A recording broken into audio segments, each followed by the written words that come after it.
La educación que hay ahora es muy clara, es una educación para crear no hombres y mujeres libres, sino productores y consumidores, nada más. En cuanto el niño empieza a hablar, o de 3 meses, 3 años, jardín de infancia o la escuela primaria o lo que sea, empiezan a indoctrinarle, a enseñarle el pensamiento único, a enseñarle el dogma, no a pensar por su cuenta, no a reaccionar ante lo que ve, no, que se aprenda la doctrina oficial. Y así constantemente.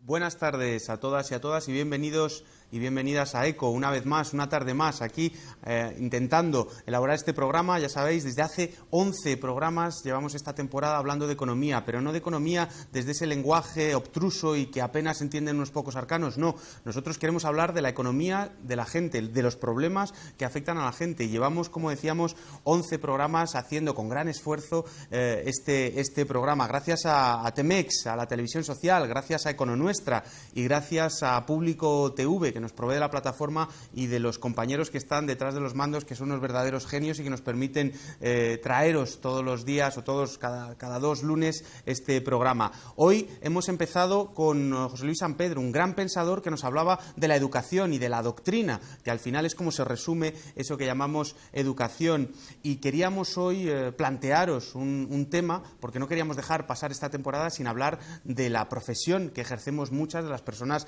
que estamos en este programa, la economía, de cómo podemos repensar esa economía, entre otras cosas porque ya sabéis que hay un viejo chiste que dice que los economistas son aquellos que te explicarán mañana por qué no ha sucedido hoy algo que explicaron ayer o que intentaron predecir ayer. Bueno, pues ¿dónde queda la capacidad predictiva de la economía? ¿Es la economía una ciencia?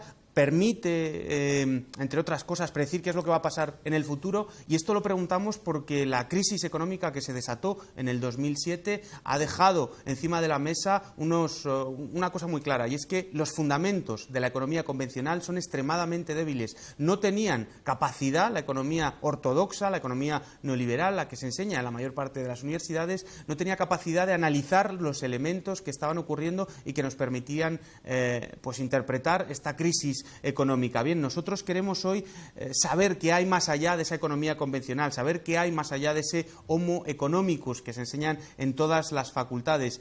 Así que en el programa de hoy vamos a tratar de responder a estas y a otras preguntas, como siempre, con unos invitados de excepción que nos van a permitir poner el dedo en la llaga de la economía. En cualquier caso, nosotros queremos empezar, aparte de las grandes palabras de José Luis San Pedro, con unas palabras de Max Neff, que es un economista, político y ambientalista chileno, para abrirnos la senda del debate del programa de hoy. Bienvenidos.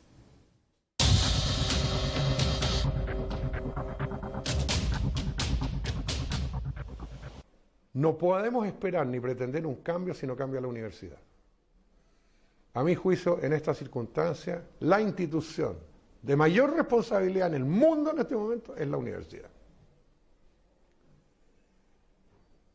Y en la medida que la universidad no sea capaz de cambiar y reestructurar la enseñanza de la economía, no hay esperanza.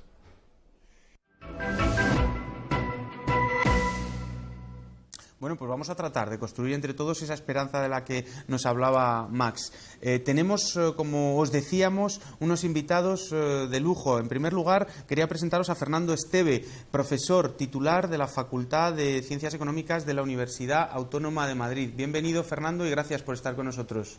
Muchas gracias por estar aquí y a ver qué sale de toda esta conversación. ¿Qué te parece lo que nos comentaba Max, ¿no? Una de las instituciones más importantes, decía, la universidad. Cierto, pero él decía eso de que tenía esperanza. Yo estoy ya desesperanzado completamente. Así que qué suerte que todavía hay gente con esperanza. Yo ya carezco de ella, ya soy muy mayor y ya no me creo nada prácticamente. Bueno, pues vamos a intentar desvelar en este debate cuáles son los elementos para esa desesperanza y para la esperanza de las que nos hablaba Max.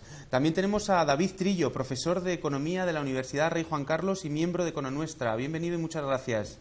Buenas tardes. ¿Qué te parecía lo que nos comentaba? ¿Estás desesperanzado también como Fernando o vas a ejercer el punto de contraste? Bueno, pues hay una cierta desesperanza, además comprensible, pero yo sí que creo que pueden cambiar las cosas desde la actitud de los profesores. O sea, es difícil conseguir un cambio global, pero es posible conseguir cambios parciales. Y hay que, hombre, yo creo que, además Fernando, que fue profesor mío, y decir que lo llevo con gran orgullo, ¿no? Porque me enseñó algo distinto a lo que se enseñaba en el resto de la carrera en la autónoma, pues era parte de ese proceso en ese momento, y supongo que mantiene esa vocación, que yo creo que es lo que debemos mantener los docentes y los que creemos que hay una economía diferente a la economía convencional. En cualquier caso, es un tema muy abierto que veremos cómo se desarrolla a lo largo del debate. Bueno, vamos a ello. También quería presentaros a Rafael Padilla, profesor de Economía de la Universidad Complutense de Madrid. Muchas gracias y bienvenido. Vale, gracias. ¿Y qué te parece lo que nos decía el profesor Max Neff? Una de las instituciones más importantes, genera o insufla o debería ser un templo del conocimiento y del debate. ¿Qué te parece? No sé, son palabras un poco grandilocuentes para ¿verdad? mí. Yo llevo toda la vida en la universidad y creo que habría que hacer a lo mejor cosas más pequeñitas, pero que luego eso a la larga puede acabar siendo útil, ¿no? Claro. Y una de ellas a lo mejor sería fomentar la curiosidad intelectual en la gente, ¿no? El pensamiento crítico. Bueno, eso habría que ver qué es, ¿no? Porque yo creo que pensar es muy difícil. Yo normalmente no pienso, simplemente remuevo las cosas que tengo en el cerebro. O sea, ya si piensas, ya eres crítico. Claro. No, pero el tratar de fomentar la curiosidad en la gente intelectual, yo creo que se puede hacer, y los profesores ahí tienen mucho papel. Muy bien. Sí. Pues muchas gracias.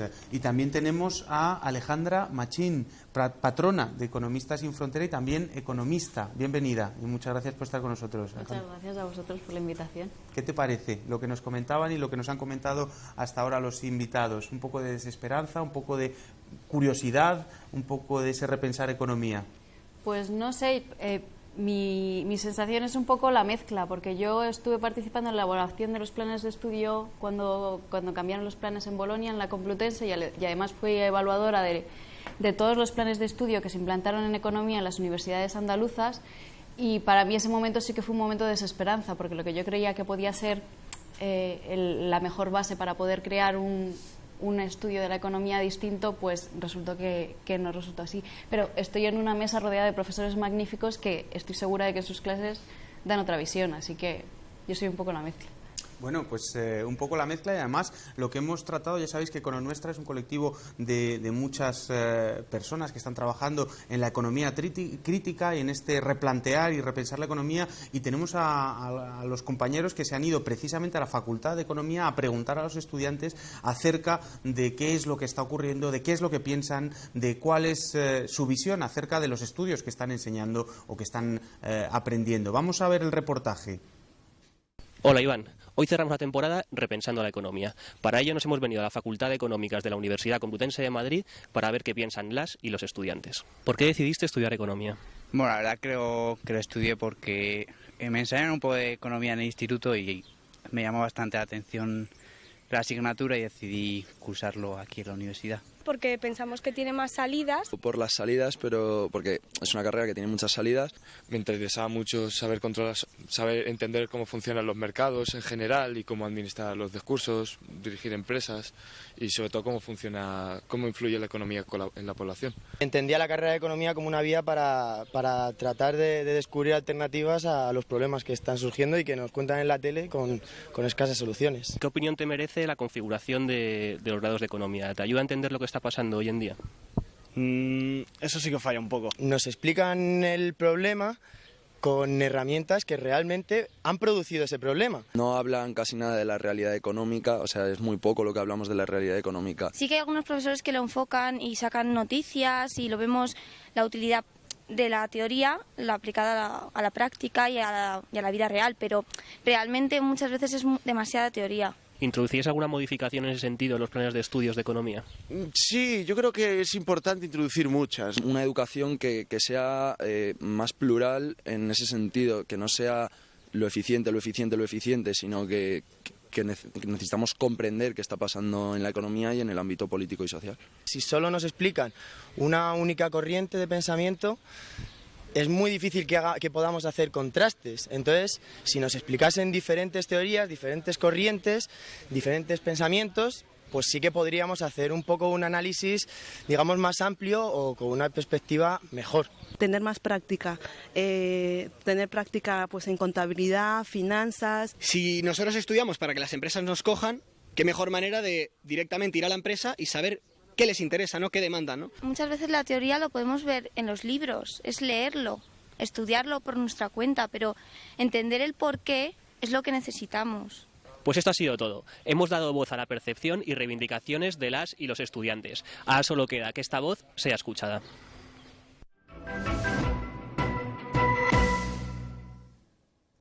Bueno, pues nos lo han dicho, yo creo que se destilaba en todas las opiniones una crítica a ese monocromatismo, a ese monocolor de la economía que se enseña en las universidades. Fernando, ¿qué nos puedes decir al respecto?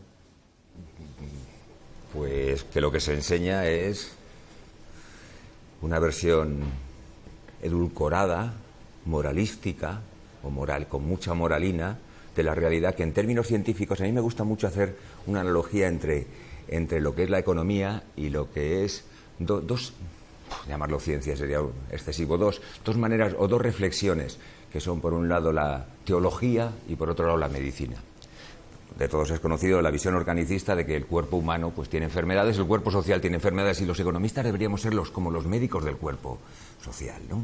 Es decir, descubrimos enfermedades e incluso utilizamos a veces los mismos términos, ¿no? La fiebre es como la inflación, ¿no? Y cuando hay una gran catástrofe, una crisis, de pronto es como si se hubiera roto parte. Tienes un colapso nervioso, un colapso circulatorio, ¿no? Un colapso circulatorio porque desde William Petit ya sabemos que el flujo circular de la renta lo copiaron directamente de esta idea de la medicina. Pues bien, en términos médicos, nuestra economía se encuentra pues como en la medicina del siglo XVIII o XVII, y recuerda un poco más pues a la teología escolástica, y es lo que observo que se repite crecientemente cada día. Es decir, desde mi formación, de la que yo recibí hace muchísimos años cuando era estudiante hasta ahora, yo veo directamente que vamos para atrás. Yo recibí una información y una educación mucho más plural como economista en los años 70, que la que ahora doy a mis estudiantes. Estoy mucho más arrojado a la hora de explicar. Cuento cosas, me veo obligado a contar porque me tengo que someter a unos determinados planes de estudio, y hay cosas que no puedo contar.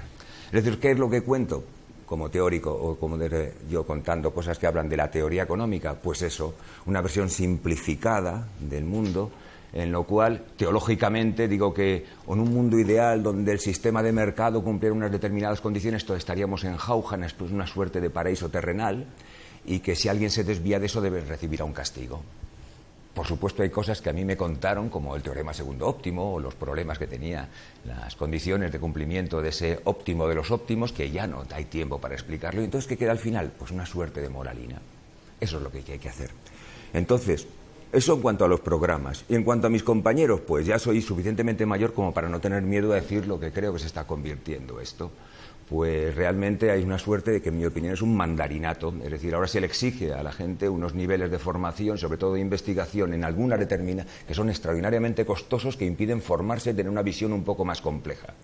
Prácticamente no creo que ningún profesor que tenga menos de 35 años ha leído a Adam Smith, ni ha leído a David Ricardo. Por supuesto, no ha leído ni a Stuart Mill ni a Marx. Directamente se ha especializado desde que acabó la carrera en dos cositas, solamente sabe esas dos cositas. Entonces se ve obligado a hacer investigaciones sobre una cosita o dos para conseguir lograr tener una plaza. Es lo más parecido al mundo de los mandarines. Con esa formación que puede dar, pues una versión reducida, simplificada, edulcorada. Por eso es mi desesperación directamente. No considero que tenga ninguna salida, es imposible. Vamos, mejor dicho, todo lo que sea formación económica la veo que está fuera de la universidad. Puede estar aquí mismo, puede estar en blogs, puede estar en Economía Nuestra, puede estar en otro tipo de plataformas, pero para mí lo que es la universidad o las facultades económicas están fundamentalmente muertas. No sé si enterradas o funcionan como esos zombies que van, ya sé lo que van a decir. Esa es mi posición desesperanzada. Bueno, pues una panorámica, desesperanzada, porque como todo, ya nos decía Hegel, hay elementos en la dialéctica, también en los problemas que está señalando, de la parte de la solución. Lo que nos estabas comentando es que se enseña dentro de la economía una parte muy pequeñita del pensamiento económico. Pero la economía es mucho más, tiene muchas más, nos has nombrado algunos autores, a Marx, etcétera, pero ¿por qué? ¿Cuál es la razón de que de toda esa de todo ese enjambre de pensamientos y de diferentes planteamientos, solo se enseñe un tipo de economía, la neoclásica. Rafael, ¿cuál es tu planteamiento al respecto? Bueno, yo no creo que en las facultades solamente haya economía neoclásica. Habría que ver un poco qué se hace en cada facultad. A mí, en principio, me parece bien esto del pluralismo. Suena bien. Lo que pasa es que luego habría que ver exactamente cómo se articula, porque también me da un poco de miedo el que, sobre todo, haya cosas no trabadas en los estudios, que yo creo que es un problema que hay, ¿no? Hay de repente asignaturas de una cosa, de otra, de tal, y al final la gente termina, y si les dices, a ver, la crisis de Argentina del 2000, ¿qué haría usted? Y entonces la gente se quedaría bloqueada, ¿no? Entonces, y también hay un problema de superficialidad, o sea, que me preocuparía. Y esto ya viene en la enseñanza secundaria, ¿no? En donde es casi una enseñanza extensiva, y entonces yo creo que se necesita una enseñanza también intensiva.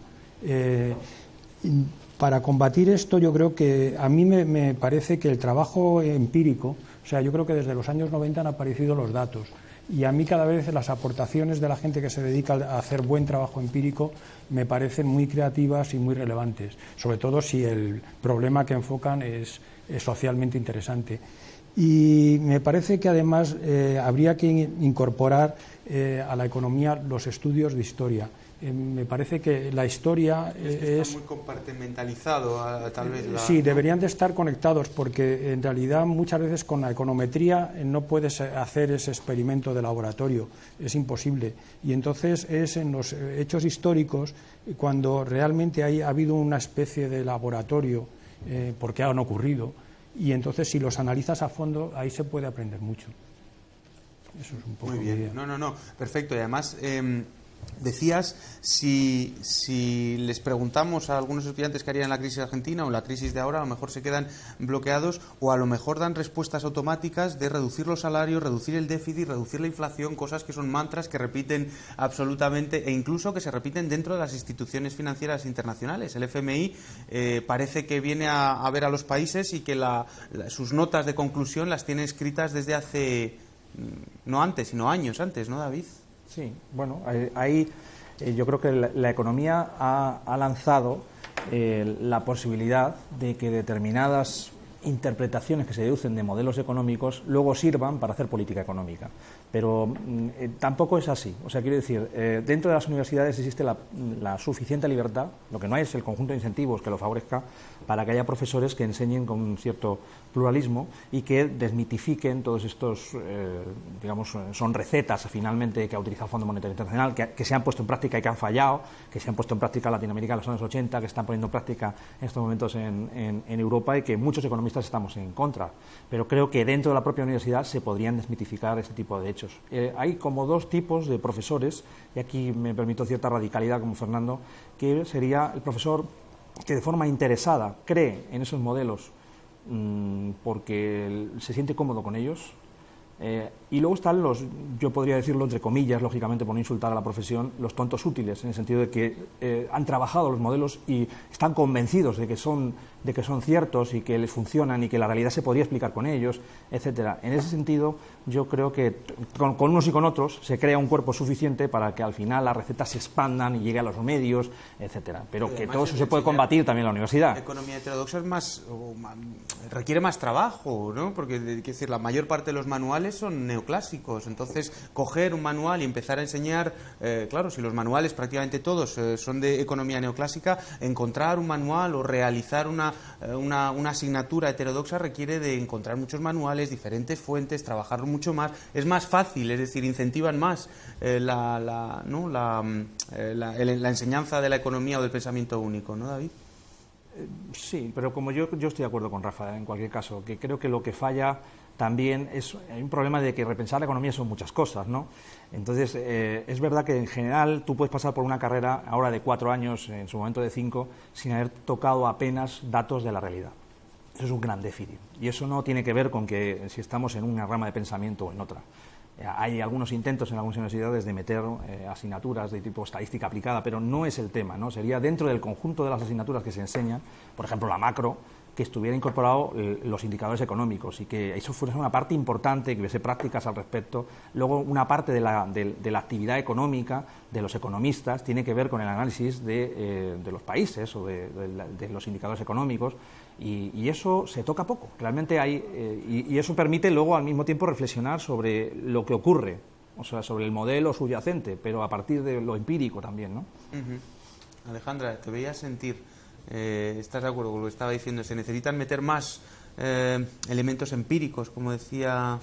De hecho, muchos de los economistas heterodoxos y muchas de las asociaciones de economistas heterodoxos se llaman economía real o tratan de meter realidad a la economía, ¿no?, para dejarla de esa teología o teleología de la que nos hablaba Fernando, ¿no?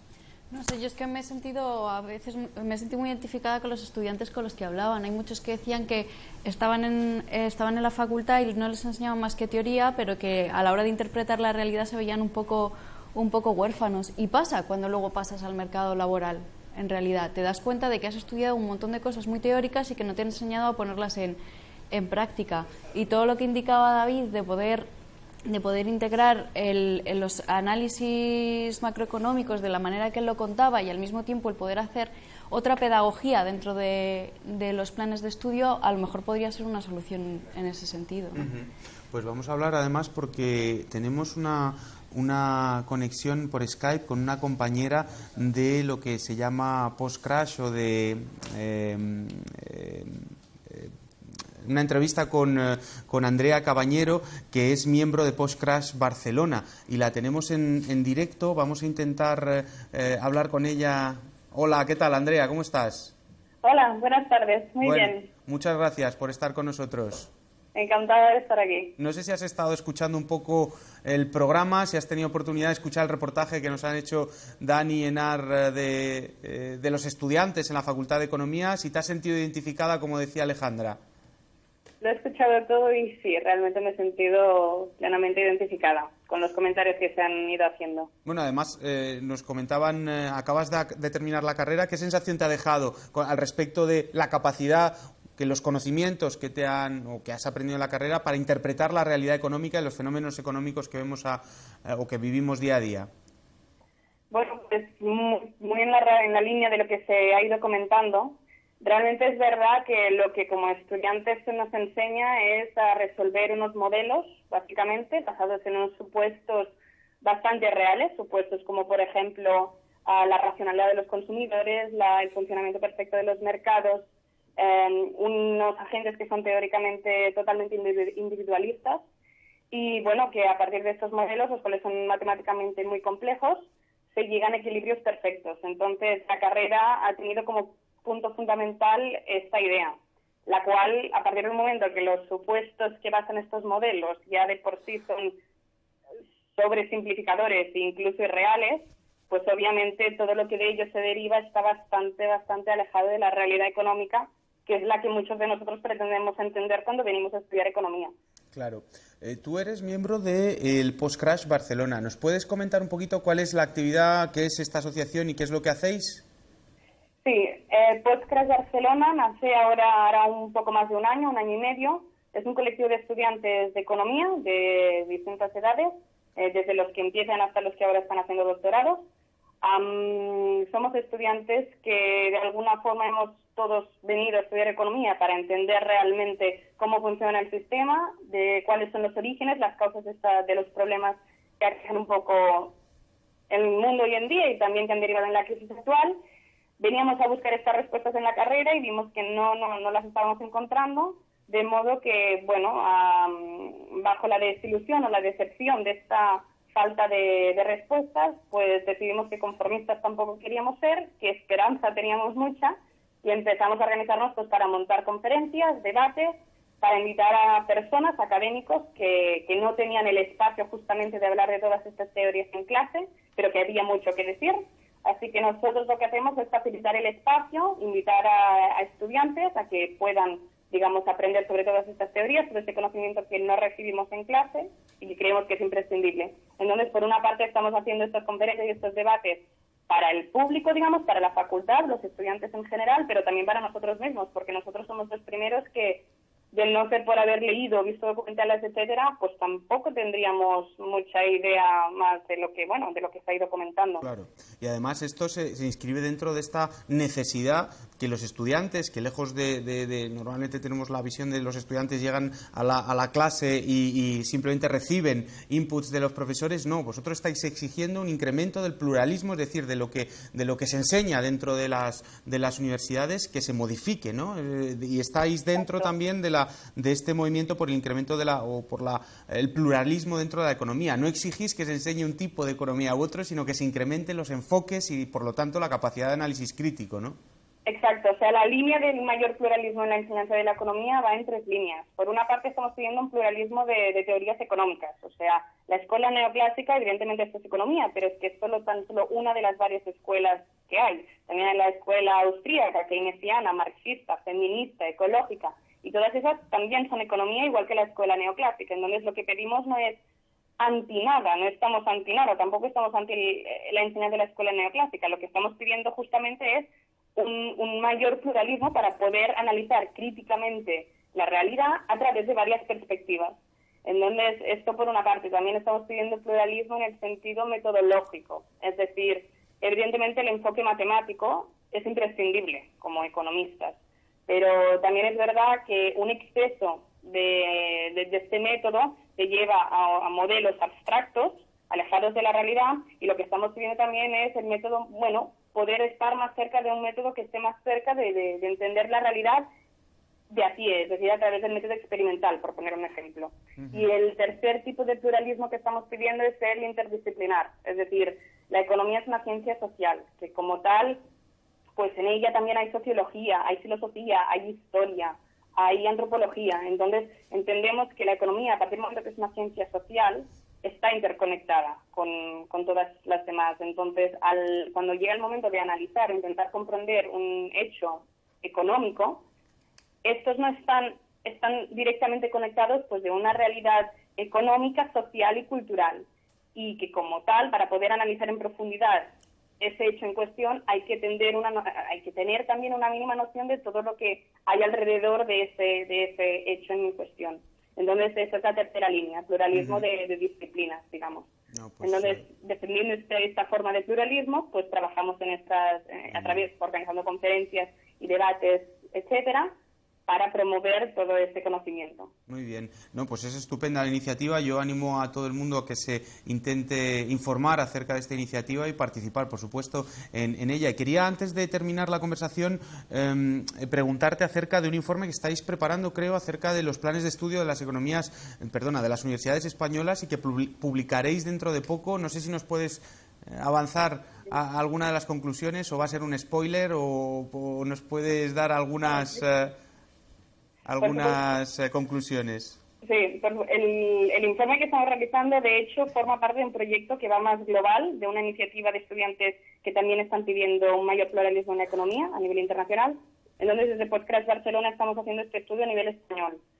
Lo que estamos haciendo es analizar los 45 grados que se imparten de economía en todas las universidades españolas, tanto público como privadas, cómo se enseña la economía realmente, es decir, qué tipo de asignaturas tienen más peso en los planes docentes, que por lo tanto influyen más a los estudiantes, cómo se plantean las ideas en esas asignaturas, digamos, y entonces a partir de aquí, bueno, el informe, digamos, tiene una parte cuantitativa en la que se trata de hacer una fotografía de así se enseña la economía a nivel español, y entonces una parte cualitativa que lo que quiere es analizar la bibliografía que estas asignaturas usan y que incluyen las ideas que son transmitidas a los estudiantes.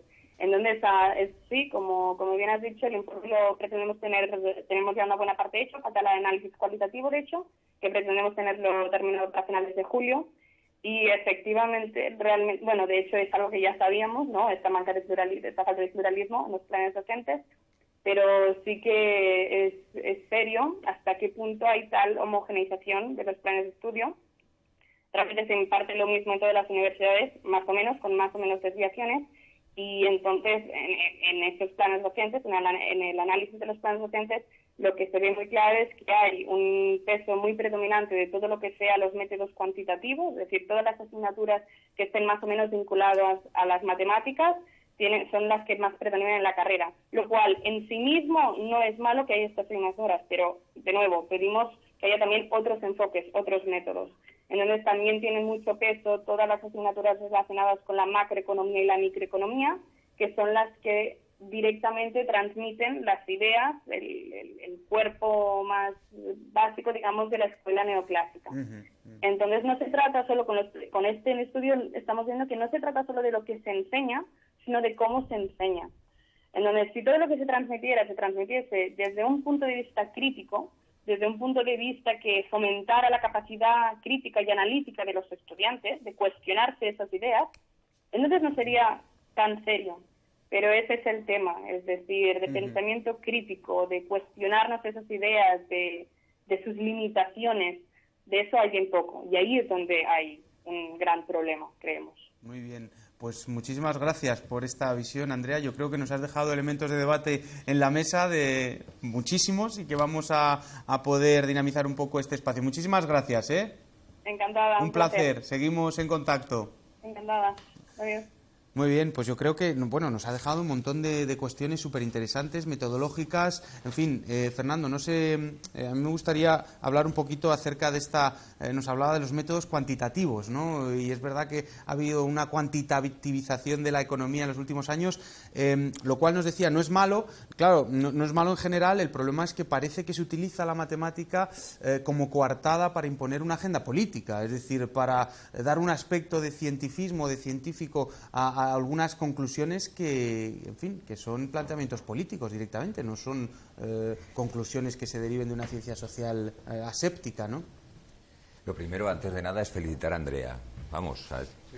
Ha acabado su grado de economía y debe haber acabado perfectamente porque, vamos, ha sido con una precisión y una claridad envidiable para hablar delante de una cámara que siempre impone mucho. Vamos, así que mis felicitaciones más fuertes porque ha expuesto ha sacado un montón de cuestiones, intentando ser además suficientemente equilibrada para no meterse con nadie, etcétera, porque uno sabe lo que sabe y más se acaba de acabar el grado. Yo, como ya estoy un poco más dado de vuelta, pues puedo quizá hablar más todavía y meterme más con algunas tendencias que hay. Eso de la cuantitativación, vamos a ver, ¿qué significa eso? Una cosa es matematizar y otra cosa, como acaba de reflejar algunos, decir, buscar datos del mundo real para que vengan.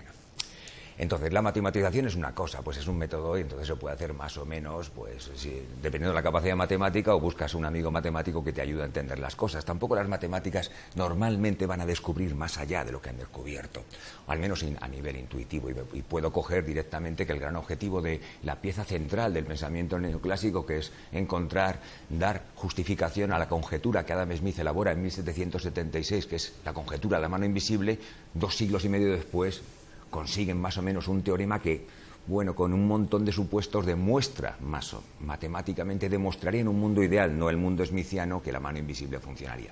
Vale, las matemáticas pueden servir mucho para eso. ¿Qué se ha producido con la matematización de la economía? Bueno, pues tiene que ver con eso de la idea que he transmitido inicialmente del mandarinato. Hace muy poco tiempo, creo que son 2 meses, Paul Romer, el autor uno de los creadores de las nuevas teorías del crecimiento, habló de esto, lo llamó Mácines. Emptiness es vacío, Mácines es un vacío lleno de matemáticas.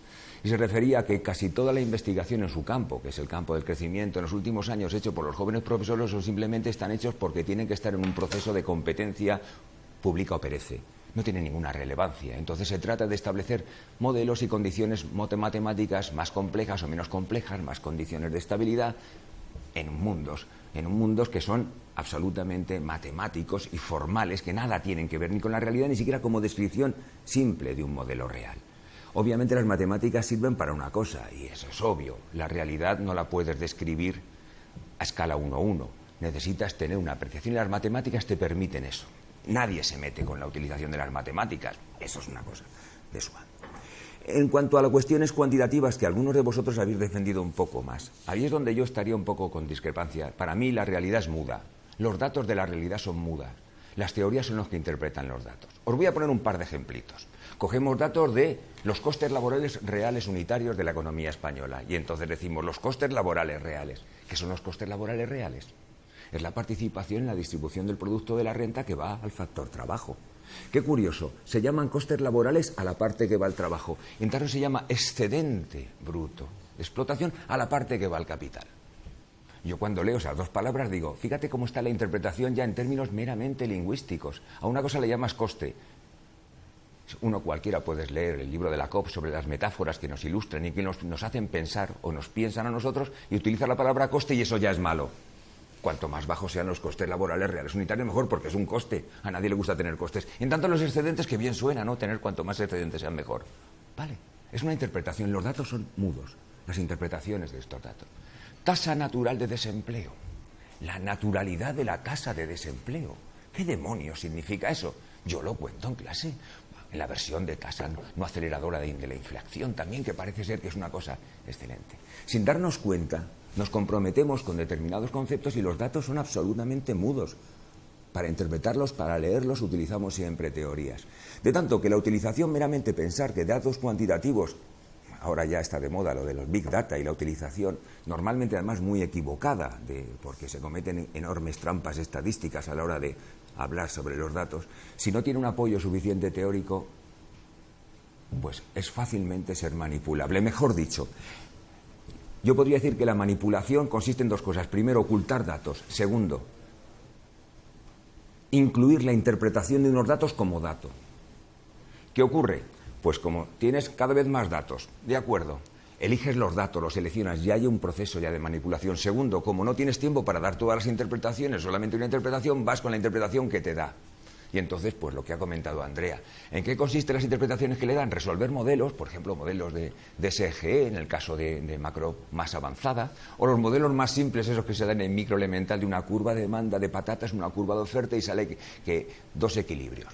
Todo eso es pura vaciedad, no aprenden nada con eso, no hay ninguna teoría. Hay una mejor teoría y hay una moralina debajo. Acabo ya porque me estoy extendiendo demasiado. Por ejemplo, el problema que está ocurriendo ahora con la deuda. Yo le he preguntado a mis estudiantes y todos han respondido de la misma manera. Las deudas se pagan. Eso es lo que me dicen estudiantes de economía. Están utilizando meramente una cuestión que sacada de la Biblia o de una interpretación bíblica, una interpretación calvinista, a la hora de explicar un problema económico. Por eso estoy desesperanzado. Contra eso no podemos nada. O podemos muy poco. Es que además no hay tiempo en los programas.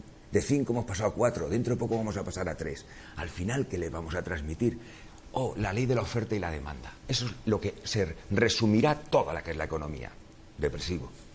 Vamos a... Fernando nos ha dejado también algunas cuestiones que merecen la pena debatir encima de la mesa. La trampa del lenguaje, entre otras cuestiones, ¿no? La moderación y la flexibilidad siempre se refieren al mundo del trabajo, nunca al mundo empresarial. Pero vamos a ver lo que nos decía. Hemos tenido la oportunidad, gracias a los compañeros de TMX, de grabar a Robert Pauling, que estuvo por aquí, por España, hace bien poquito, y le preguntamos acerca de esto. Robert Pauling, sabéis que es economista, profesor de la Universidad de Massachusetts, y además ha sido asesor de Obama y del presidente de Estados Unidos, y en cualquier caso le preguntamos cuál es el estado de la ciencia económica y habló de muchas de las cuestiones que nos ha planteado Fernando. Vamos a verlo.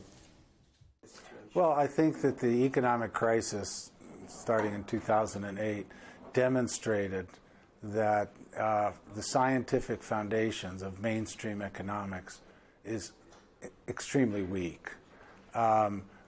We didn't even have the basic tools within the mainstream of the profession to even observe what was going on at that moment, which was the buildup of this massive financial bubble, and to understand its ramifications. Now, there were people that did understand it, and those were the heterodox economists, and you've had major people within the heterodox tradition who not only have recognized the problem of systemic financial instability, but have been proposing things about how to deal with it. David, nos hablaba Robert acerca de la incapacidad que tiene la ciencia económica, que carece de elementos para interpretar la crisis económica. La crisis económica que aparentemente no ha permitido esa refundación de la economía, sino una radicalización de la agenda neoliberal. No sé qué piensas al respecto. Bueno, yo creo que sí que ha permitido que salgan debates como este, ¿no? Y que justamente los estudiantes de Repensar la Economía o el proyecto Repensar la Economía de Econonuestra, que por cierto yo estuve muy implicado desde el principio, pues se puedan poner en marcha, ¿no? O sea, sí que ha servido para... unos cursos, cuéntanos, que son unos cursos sí, ha habido ya dos ediciones, una en mi universidad, la Universidad de Juan Carlos, otra en la Universidad Complutense, y pretendemos que haya otros, probablemente en la Autónoma, que estamos en ello, ¿no? Y la idea es pues que haya profesores que cuenten sus versiones y que los alumnos puedan escuchar y formarse opiniones, ¿no? Tenemos que decir que tiene una asistencia impresionante, sí, es decir, que no es que sea una cuestión intelectualmente marginal de unos cuantos, no, que hay una demanda por parte de los estudiantes de teorías alternativas. Claro, además han quedado grabadas y son accesibles en la web, o sea, eso es interesante, sí. Yo quería comentar, ¿no?, al hilo de lo que se ha dicho en el vídeo y también lo que ha comentado Fernando, ¿no?, que quizás también el tema de lo cuantitativo, ¿no?, y si permite explicar la realidad o no, en realidad siempre es un juego donde todo está conectado. Es que la economía es una ciencia social, ¿no? Es una ciencia que no va a permitir nunca tener modelos universales, eso ya se sabe, ¿no? Eso es un tema que es conocido y justamente por eso es la interacción entre los hechos económicos que van sucediendo, los teóricos que en torno a unos hechos pretenden realizar modelos y luego unos datos que aparecen ahí que quedan como una memoria histórica y que es verdad que no, los datos no lo dicen todo, pero sí permiten reflexionar sobre ellos. Por ejemplo, que un alumno a lo largo de la carrera vea series históricas, yo creo que sí que es positivo. No me estaba refiriendo a hacer modelos, interpretarlos a partir de estimaciones, no estaba refiriéndome a ese tipo de enseñanza, que yo creo que esa es menos positiva, sabiendo que también el instrumental estadístico y econométrico de la carrera, si no sirve tanto para la investigación, sí que sirve para a los alumnos darles el marchamo de que sí que han tocado lo cuantitativo. O sea que luego está el problema de cómo valoran las empresas a los economistas, ¿no?, a los que salen de la carrera de economía. Pues bueno, tienen una parte cuantitativa que les da un extra.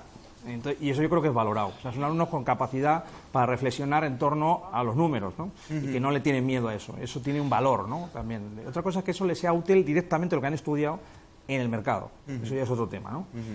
Y luego, respecto a lo que comentabas de si se puede explicar la realidad a partir de lo que se explica en la carrera, pues va a depender mucho de la labor que hagamos nosotros, ¿no?, en la medida que podamos ser más abiertos y más plurales. Sí que hay teorías que explican cómo han surgido las burbujas. Igual los modelos, todos los modelos, en el momento que empiezas a pensar en torno a ellos son criticables, pero sí está teorizado de alguna manera, ¿no? Lo que ocurre es que cuánto ocupa, si lo da alguien, si lo da en algún momento alguien, el pensamiento de Minsky en la carrera, pues cuánto ocupa respecto al total de la enseñanza de los modelos económicos. Cuán central sea el modelo de Minsky. Hay un problema de costes de oportunidad, es decir, todo se ha instrumentado. Al final es qué porcentaje de economía neoclásica está en el total de la carrera. Y parece ser que, y además la carrera no empezó siendo como es actualmente, ha ido derivando hacia una economía basada en varias micros. Hasta que estaban los 5 años había 4 micros, ahora nos estarán 3 y otras tantas macros, ¿no? Pero la macro que se da, según se va abandonando el curso inicial, que digamos, si el profesor es un poco abierto de miras, pues sí que permite pues dar un elenco amplio, de conectar un poco la historia con el modelo que se está dando. Ese curso de llamémosle principios, que a mí me gusta menos que el curso de economía política, que es lo que yo reclamo como asignatura vital en la carrera, ¿no? Ese curso, que puede ser el que le abra las puertas a los estudiantes, ya según se avanza en la carrera, ya se va convirtiendo en modelos de corte neoclásico, con el gran problema, que esa es mi gran crítica, de que ni siquiera se conecta con el autor que enunció el modelo. O sea, se da enlatado como si fuera esta teoría de la relatividad, ¿no? Rafael, bueno, te he visto asintiendo y a veces negando. Sí. Bueno, primero, la intervención de Andrea me ha gustado mucho, su entusiasmo y su capacidad. Tengo muchos amigos en Barcelona y siempre me ha llamado la atención como que son gente, me parece, como más organizada y como que las cosas, el trabajo se lo toman como más en serio. Entonces, esto de Postcrash sonaba bien. Sí me gustaría decirle a lo que ha dicho Andrea, que de alguna manera identificar técnicas, por ejemplo las matemáticas y la estadística con la economía neoclásica, yo creo que habría que separarlo. Una cosa es que la economía neoclásica haya aprovechado esto para de alguna manera matematizar cosas que son vacías de contenido social, y otra cosa es que no haya que estudiar en matemáticas y estadística. Yo soy partidario de que hay que estudiar matemáticas y estadística. Ahí han trabajado las mejores mentes de la humanidad, ya simplemente estudiarlas es un placer. te arma el cerebro. Vuelvo a decir, la enseñanza secundaria es para mí el Auschwitz de la juventud española, y entonces ahí la gente de alguna manera lo que tiene es como una enseñanza muy extensiva, y esto te permite enseñanza intensiva. Por supuesto que la estadística al final y los datos necesita de un cierto aparato teórico, ¿no? Pero ese aparato teórico no tiene que ser fundamental, o sea, el grueso, ¿no? Luego, de los mantras, también se ha hablado de los mantras, sí me gustaría decir que hay que tener cuidado también porque hay distintos tipos de mantras. También en la izquierda, lo que se llama izquierda o pensamiento crítico, yo veo mucho mantra. También, entonces, o sea, sí, hay que ser crítico, y los mantras, bueno, para la meditación yo prefiero en sánscrito. Bien, y luego sobre la inestabilidad financiera, a mí me parece que por ejemplo, yo soy profesor de macro. Creo que el meter a fondo el funcionamiento de los mercados financieros en el funcionamiento de la macroeconomía, y por ejemplo esto Minsky te da una buena entrada, para mí es fundamental para entender, por ejemplo, esta última crisis. ¿Vale? Bueno, has dejado también algunas cuestiones y que me gustaría preguntarle a Alejandra, pero quería ver antes un vídeo de Robert Pollin acerca de lo que estábamos hablando, ¿no? De la trampa del lenguaje y de cómo, bueno, moderación siempre significa reducción salarial, flexibilidad siempre significa reducción de los derechos laborales, etcétera, etcétera. Vamos a ver lo que nos decía Robert Pollin al respecto de cómo se trata dentro de la economía el mercado de trabajo. Similarly, I would say, one of the arguments, mainstream arguments with respect to unemployment, is that unemployment is due to what we call labor market rigidities. That's a euphemism to say social protections that help ordinary people. And the mainstream economics has said you need to get rid of those because they cost too much, and that's driving up the cost of hiring workers, and so you need to get rid of that. But again, the evidence, there is never any foundation in evidence, and heterodox economists have been demonstrating that now for at least a decade or two. Bueno, nos decía Robert, dice, no hay evidencia empírica de algunos de los mantras que sostiene la economía ortodoxa. Alejandra. Sí, no sé, yo el principal problema que veo con estos mantras es que no se quedan solo en la universidad. O sea, que han impregnado la sociedad completamente a través de los medios de comunicación y a través de las personas que hacen y de las instituciones que hacen política económica. Yo he tenido el placer de estar en dos instituciones muy distintas que se dedicaban a hacer esto. Una fue el Banco de España y la otra fue la CEPAL de las Naciones Unidas. Y son enfoques completamente distintos, pero lo que aprendes es que las matemáticas y la econometría en general tienen un peso muy importante a la hora de modelar, pero que cada uno utiliza distintas teorías económicas para interpretar esos datos o para interpretar esos modelos. Entonces yo he tenido la oportunidad de ver eso y de ver la riqueza de todo eso, pero cuando llego aquí a España y empiezo a escuchar los medios de comunicación, empiezo a escuchar cómo se comunican nuestros políticos, en realidad veo que nos están dando continuamente solamente una parte de una visión, solamente un camino, solamente una trayectoria, ni siquiera están abiertos a que pudiera existir cualquier otro tipo de interpretación distinta a la suya. Y los ciudadanos en general, mezclado con los datos, tragan muy bien estos argumentos, porque parece que son solventes, parece que son científicos, parece que son verdaderos. Los disfrazan de una manera, a través de estos métodos cuantitativos que hemos hablado, los disfrazan de tal manera que parece que no hubiera ninguna alternativa y que todos los mantras que nos cuentan son verdaderos. O sea, yo creo que gracias a organizaciones como Econonuestra o como Economistas sin Fronteras o como Economistas frente a la crisis, empieza a haber una conciencia y la gente empieza a enterarse un poquito más de lo que hay detrás de lo que nos cuentan los medios de comunicación sobre la teoría económica o sobre cómo deberían ser las relaciones económicas. Pero tenemos que avanzar mucho en ese sentido.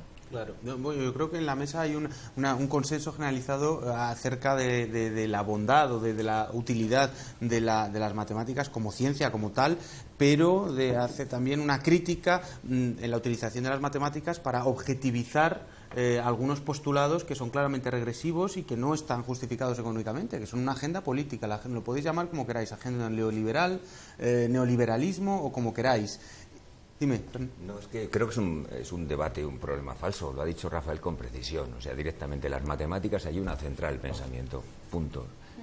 utilizas un concepto y entonces lo utilizas y eso X es una variable que significa este concepto. Lo defines y entonces puedes operar con ella siguiendo patrones. Entonces las matemáticas no han de ser el enemigo. Entonces es muy frecuente decir que la matemática es el enemigo. Vamos, incluso en la economía heterodoxa tú puedes encontrarte con trabajos de matemáticas o artículos de economía heterodoxa que, Dios mío, quien los ha parido se ha dedicado a esto, a utilizar unas matemáticas para mí son incomprensibles. Yo me acuerdo cuando tenía que leer a los posterracianos que tuve que aprender lo que no sabía. Es decir, cómo manejar todo el cálculo matricial en unos niveles que por sí no eran incomprensibles, si no, no lo podías entender lo que hay debajo. O sea que el enemigo no es las matemáticas, ni mucho menos, se puede dar a diferentes niveles. Entonces, no creo que el problema sea que se matematice la exposición que se hace de la economía neoclásica, a la cual respeto y valoro mucho porque además tiene muchas cosas importantes que decir en algunos aspectos concretos de economía de información. No, el problema es que, tú esto estabas planteando, David, es el 99%, por no decir el 100%. Entonces, claro, la visión directamente que da es absolutamente de pensamiento único, no, de visión única. Ven la realidad, mis estudiantes, ya con eso. Que además se conforma con la forma de ver típica que se hace desde primero y que se cuenta directamente. Entender el mundo como un intercambio, oferta y demanda. La ley de la oferta y demanda lo sabe todo el mundo. Y entonces lo único que haces es mucho más, eso y lo mismo. Y al final ven así la realidad. Tú puedes decir otras maneras de ver lo mismo, otras maneras de verlo más complicadas. Las cosas no les entra. Es la creación de no expertos, tenemos tiempo, ¿no? porque lo fundamental, digamos, si tuviera yo que dar, es que lo primero que tienes que hacer es cambiar el proceso, es decir, quitar lo que llegan aprendidos. Es decir, los medios de comunicación, en las películas, opiniones, van con una economía aprendida. Eso no lo digo yo, lo decía Hirschman. Entonces, nuestra tarea inicial sería que la desaprendieran. No. Entonces, la economía neoclásica refuerza todavía mucho más, con lo cual se alejan. Yo estaba recordando el hombre ¿cómo se llama? Michael Lewis, el hombre del póker del mentiroso, que ahora se ha convertido en periodista, entonces que cuenta en la primera novela, son muy malas por cierto, la del póker del mentiroso, cuenta cuando después de acabar, no me acuerdo en qué universidad de prestigio, llega allí a una de las grandes empresas estas donde aparecen los bonos basura. Y entonces cuenta, dice que se reían para qué servía la economía, todos habían pasado pues por los modelos de equilibrio general más elevado. Y entonces dice, no sirve para nada. Era simplemente una ruta de decir, vale, ahora te vamos a decir esto cómo funciona. Eso es una tontería, no vale para nada. Ya está. Ay, perdón. Vamos con un tercer corte de Robert Pauling que nos habla precisamente de una cuestión que deberíamos introducir ahora en el debate, y es, hemos estado hablando de ciertos mantras de la economía ortodoxa, pero ¿cómo se diferencia esa economía ortodoxa de el gran saco que se llama economía heterodoxa y que está formada por diferentes piececitas? Vamos a ver lo que nos decía al respecto de los dos paradigmas.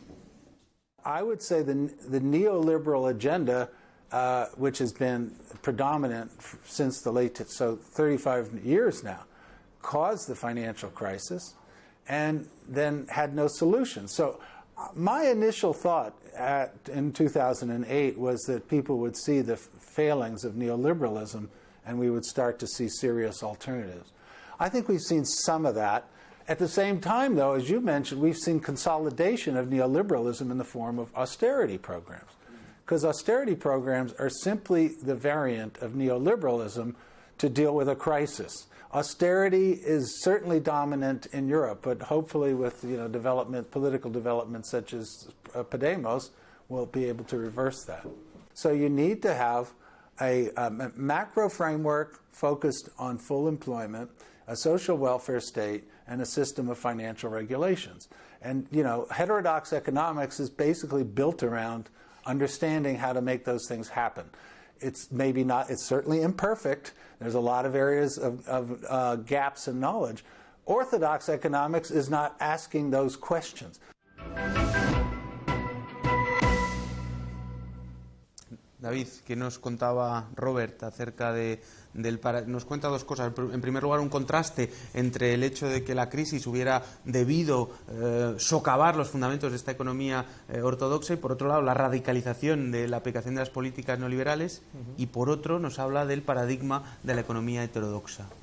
Bueno, es que la austeridad no deja de ser algo que podría ser explicado dentro de las universidades. Y debería ser explicado porque muchas veces hablamos de austeridad y no sabemos qué es. Porque también críticamente, quiero decir que al final yo creo que hay un tema que he reclamado antes, que es que la economía debe tener debe volver a sus orígenes. ¿De qué hablaba Adam Smith? De la riqueza de las naciones. Hablaba de la distribución. Yo creo que poner el foco, y además yo creo que hay un economista que nos está llamando a poner el foco en eso, en la distribución de la renta y en la distribución de poder que se deriva de esa distribución de renta y patrimonio, que es Piketty.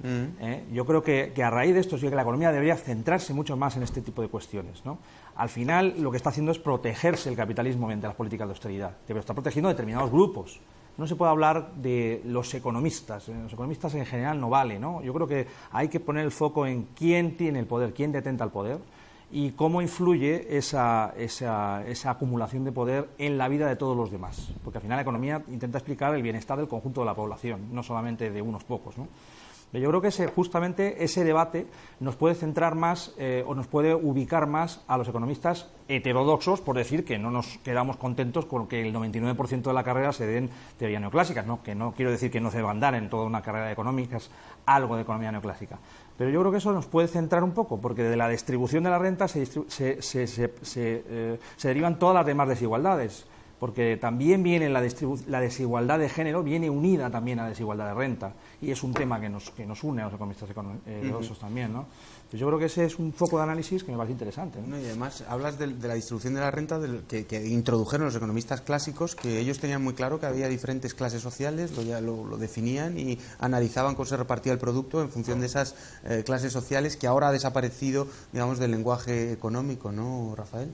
Sí, bueno, yo en el vídeo de Polin, ¿no? Sí. He visto, curiosamente, ha relacionado austeridad con neoliberalismo o mainstream, pero curiosamente yo lo que quería hacer ver es que hicieron una encuesta en Estados Unidos, la Asociación Americana de Economistas, creo, y el 98% de la asociación, que no es precisamente de izquierdas, pues estaba en contra de eso de la austeridad, ¿no? O sea, y simplemente la austeridad, por ejemplo, en Europa se ha impuesto, a pesar de que a lo mejor la mayoría de los economistas, incluso de derechas, piensan que aquello es una locura. ¿Qué quiere decir esto? Pues que a lo mejor los economistas no somos tan importantes, o sea, hay intereses políticos en juego. En Estados Unidos parece que de vez en cuando les hacen caso a algún economista, en Europa yo creo que no les hacen caso a nadie. Entonces, bueno, tampoco tenemos que pensar que los economistas somos los que marcamos la pauta, porque aquí hay políticos y funcionarios tal que tienen unas ideas como muy claras y muy cerradas. O sea, esto de que la austeridad es expansiva solo se le ha ocurrido a un tal Yavazi, no sé qué, en un artículo que estaba mal hecho, y el único artículo que había es el que han cogido justamente para justificar algo. Entonces este era un tema que me quería plantear. Y luego sobre esto de la heterodoxia, yo querría decir que habría que tratar de no caer en la autocomplacencia, porque yo veo que esto es muy complicado, o sea, lo de la economía, la ciencia social, y entonces cuando uno, y quizá a lo mejor básicamente los economistas quizás seamos un grupo de charlatanes, y si ves las cosas de esa manera, pues entonces ya esto te obliga a ser muy flexible, ¿no? Porque yo, por ejemplo, no voy a ser muy flexible en discutir cuántos son 2 y 2. O sea, no voy a estar aquí perdiendo el tiempo si son 3 con tal. Ahora, si hay algo de lo que me doy cuenta que no sé, estaría muy dispuesto a aprender y a ser muy flexible. Y a veces en las líneas heterodoxas hay gente muy, muy rígida. Entonces, también era una consideración que quería hacer. Claro. Muy bien, pues se nos va acabando un poco el tiempo del programa. Vamos a intentar introducir un último vídeo de Robert Polin acerca de los nuevos elementos que tendrían que tener esta nueva economía, entre otros, bueno, habéis hablado de economía feminista, hemos hablado, a lo mejor no demasiado, pero yo creo que este vídeo nos va a permitir enfocarlo acerca de ese nuevo paradigma de economía verde o de esa introducción dentro del paradigma económico de los límites físicos que tiene el planeta. Vamos a ver este vídeo y vamos a introducir luego una ronda de conclusiones de nuestros invitados para terminar el programa. If you take climate science seriously, we have to make dramatic cuts in greenhouse gas emissions, in particular CO2 emissions, dramatic cuts within the next 20 years, 30 years, and we have to start right now. Otherwise, if you take climate science seriously, we're staring in the face of an ecological catastrophe. It doesn't mean it will happen, but the probability is sufficiently high that we have to take this warning very seriously. Keynesian economics is basically an investment model, understanding what it takes to get investment levels up and to sustain them. My framework for understanding the green economy, it is an investment model focused on green investments. And so I try to understand what are the incentives necessary to generate very substantial increases in renewable energy investments and energy efficiency investments. Pues ya nos lo decía, este es uno de los nuevos paradigmas. Vamos a introducir, como decíamos, una pequeña y breve conclusión de nuestros invitados y una apertura acerca de estas posibilidades endógenas, exógenas que tiene la economía para introducir más pluralismo. Si queréis empezamos contigo, David, y luego breve, por favor, porque tenemos ya muy poquito tiempo. No, bueno, están muchas cosas habladas. Yo creo que si se trata de hablar ya de los estudios de economía, que van hacia unos estudios de menos contenido, pues se puede abrir las miras con estudios un poquito más amplios. Quizá yo sí que estoy en la línea un poco más de estudios que no sean de economía exactamente, sino que sean de justos, como ciencia social, pues estudios que combinen con otras disciplinas, como la sociología, por supuesto, que ha estado introducida, pero como una cosa residual dentro de la carrera, y por tanto que se pueda dar esta visión más amplia de la que hemos hablado aquí. Yo creo que poniendo el foco en este tema, yo creo que estén, además de los modelos que simplifican la realidad enormemente, llevando hacia sujetos únicos que ninguno se parece a la realidad, es decir, intentándonos acercarnos a intentar explicar la realidad un poquito, ¿no? Y la realidad está plagada de conflictos de intereses. Muy bien. Eso es lo que estamos viendo, ¿no? Fernando. Pues nada, me sumo a lo que está diciendo David, es volver a recuperar, si hay alguna posibilidad, es volver a recuperar esto como una economía política, es decir, que a la matriz, y por lo tanto reconocer de salida al hablar de polis que hay un conflicto, ¿no? Entonces, una economía donde los conflictos no se subsumen de pronto una especie de modelo donde todo al final alcanza ese famoso óptimo paretiano y se maximiza una función de bienestar social de Bertrand Samuelson, ¿no? O de Bertrand Samuelson, que es el objetivo, es decir, estaríamos en el mundo perfecto donde no han desaparecido los conflictos, no, hay que reconocer que siempre hay conflictos, entonces la idea de que volver a una economía política. Ahora, ¿que eso se puede hacer? Creo que no, porque cada vez hay menos recursos para ello. Entonces, no hay tiempo, ni gente que esté formada para eso. Entonces se ha convertido, en mi opinión, los estudios de economía, y lo repito, en simplemente es la forma moderna de los seminarios religiosos de antes, es decir, donde se impone directamente o se le enseña a la gente una determinada teología que le ayuda a entender el mundo y repartir premios y castigos, es decir, quién se ha comportado mal o quién se ha comportado bien. Por ejemplo, ahora los griegos, por ejemplo, qué bien se han comportado los alemanes. Hablando de eso de los griegos y los alemanes, que ya por supuesto es un abuso del lenguaje por mi parte. Entonces yo tengo la idea de que esto simplemente estamos haciendo estudios de teología económica. Entonces, pues bien. Muchas gracias, Fernando. Alejandra.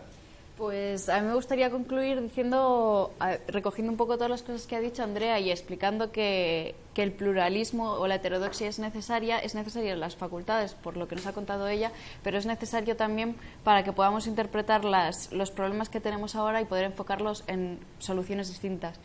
Y en cambio, al contrario que Fernando, yo sí que veo como mucha esperanza, porque en los últimos años, desde el 15M, sí que he visto como un montón de movimientos y un montón de intereses y un montón de gente movilizándose para poder difundir este pluralismo económico en universidades, en medios de comunicación y en la calle. Muchas gracias, Alejandra.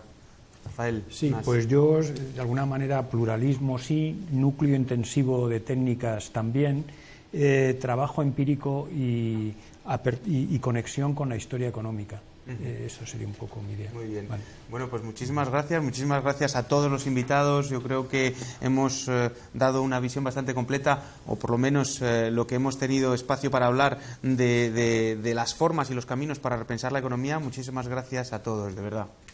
Y como siempre, pues nada, nosotros nos despedimos.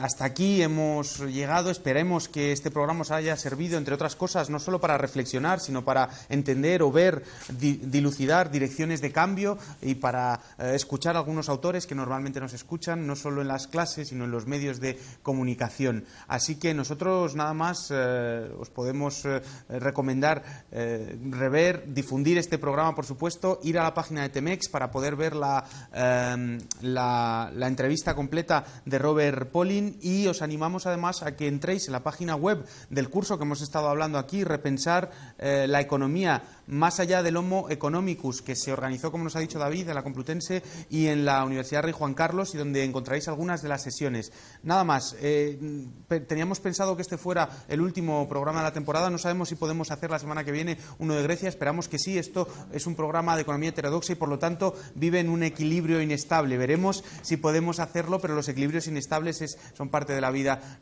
nunca presentan un problema para los economistas heterodoxos. Muchas gracias y os esperamos en el próximo ECO.